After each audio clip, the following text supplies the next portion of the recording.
been a hot summer for the stock market. Let's bring in Michele Schneider, the Chief Market Strategist at MarketGauge. What do you think as we've now wrapped up July? I defied every little bit of logic one could think of. The soft landing now on the table, inflation peaking on the table. Of course, I tend to look beyond what is the obvious. And I see oil rallying and I see gold rallying. And even though the grains may not necessarily be participating, we've got all this conversation about EV charging stations that came out over the last weekend. What raw materials are needed for that? How much manufacturing is going to go into that? The government spending. So I say this is awesome. And obviously no meeting in August, which will be a little bit helpful because the Fed will be relatively quiet.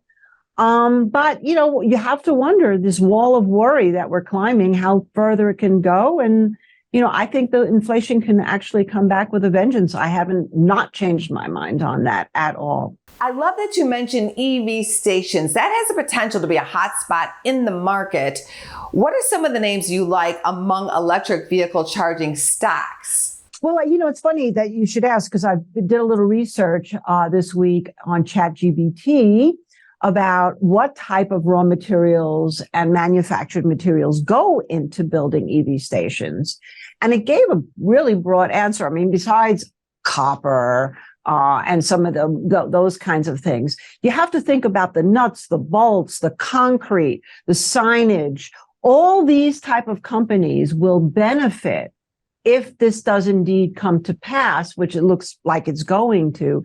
So we're just starting to look at companies like one would be Eaton, for example, which is ETN. There was a couple of others, ABB. I'm not sure the name of the company, but the symbol I know is ABB.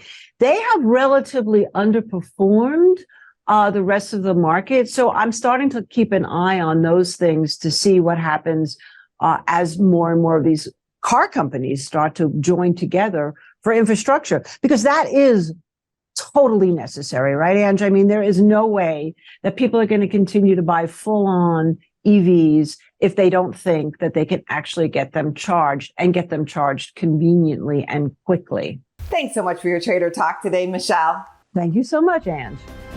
Go to businessfirstam.com for where to see our show on TV.